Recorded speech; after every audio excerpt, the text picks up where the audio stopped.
Bonjour à toutes et à tous et bienvenue au village des associations de Strasbourg. Aujourd'hui, nous sommes donc présents ici pour vous présenter différentes associations qui sont sur ce village des associations. Et aujourd'hui, nous avons la chance d'être avec Françoise de l'association Aide à la formation paramédicale au Népal. Bonjour Françoise, comment allez-vous? Bonjour Nathan, merci beaucoup pour votre invitation. Merci à vous d'être venu.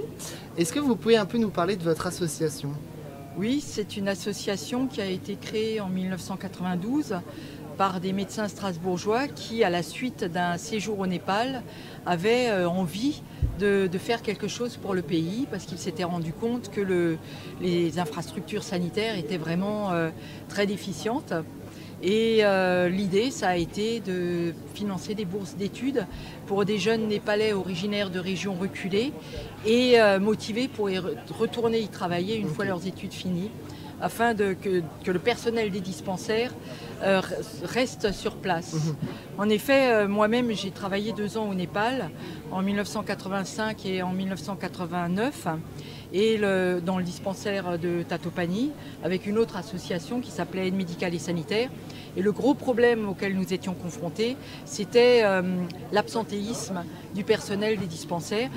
Absentéisme tout à fait compréhensible dans la mesure où ce personnel avait pu faire des études, était originaire de régions beaucoup plus riches et se retrouvait à 1 ou 2 jours de bus et 3 jours de marche, loin de leur famille. Et donc ils restaient 2 mois et puis ils nous informaient qu'ils allaient à Katmandou juste pour une petite semaine et on ne les revoyait jamais. Et 3 mois plus tard, il y avait d'autres personnes qui arrivaient. Et du coup, quelles sont vos actions au niveau dans le Népal? Qu'est-ce que vous faites pour leur venir en aide encore aujourd'hui? Donc nous avons des correspondants népalais. Donc il y a toujours M. Badri Masquet, il y a eu Deepak Upadhyay et actuellement il y a Clotilde Bernard Gauchan qui a travaillé avec moi en 1989 et qui est, elle, restée au Népal parce qu'elle y a fondé une famille, voilà. Elle n'est jamais revenue en France et maintenant c'est notre correspondante principale. Ok, donc vous avez une équipe directement au Népal pour essayer pour échanger sur les différents besoins et ce qui se passe directement sur place. Mais toutes sont bénévoles, toutes ces personnes sont bénévoles. Okay. On n'a aucun salarié. D'accord, très bien. Et du coup, ce qui est intéressant de savoir aussi, c'est est-ce que vous vous concentrez du coup sur les régions plus reculées du Népal principalement Alors principalement, je vais quand même reconnaître que c'est en fonction des opportunités. Bien sûr. On a eu, on a vu ce que faisait Action Dolpo. Sur une émission qui passait sur Arte. On les a joints grâce à Clotilde aussi. Enfin, Action Dolpo, c'est l'association française qui est basée à Paris, qui a comme association partenaire au Népal Vision Dolpo. Et justement, leur programme, c'est le développement sanitaire, mais surtout éducatif dans le Dolpo. Donc, on est en lien avec eux depuis quelques années. Et voilà. Ok, très bien. Et du coup, vous êtes aujourd'hui sur le village des associations, en tant que vous représentez l'association d'aide à la formation paramédicale au Népal. Où est-ce qu'on peut vous retrouver sur...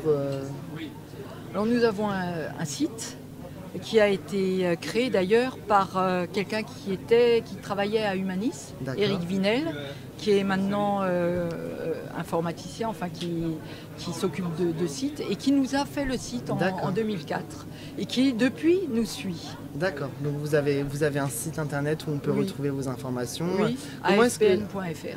Comment est-ce qu'on peut vous aider? Qu'est-ce que vous attendez? Quelle est la suite de votre association en fait? Comment est-ce que vous vous voyez un peu dans quelques années? Les points sur lesquels vous aimeriez peut-être évoluer? Oui. Alors, bien sûr, on a besoin de financement pour nos programmes. Et comme toute association, il faudrait qu'elle se renouvelle. Il faudrait qu'il y ait des jeunes qui soient vraiment intéressés, impliqués. Le problème qu'on a rencontré jusqu'à présent, c'est qu'il y a des gens qui sont venus, sont restés quelques années, et puis on les a plus vus. Enfin, il y a des gens qui ont vieilli aussi, hein, les fondateurs, parce que mine de rien, on a quand même 31 ans maintenant. Oui. Et donc, Alors on a quand même quelques jeunes, mais oui, et on est content qu'il y ait des événements comme le village des associations.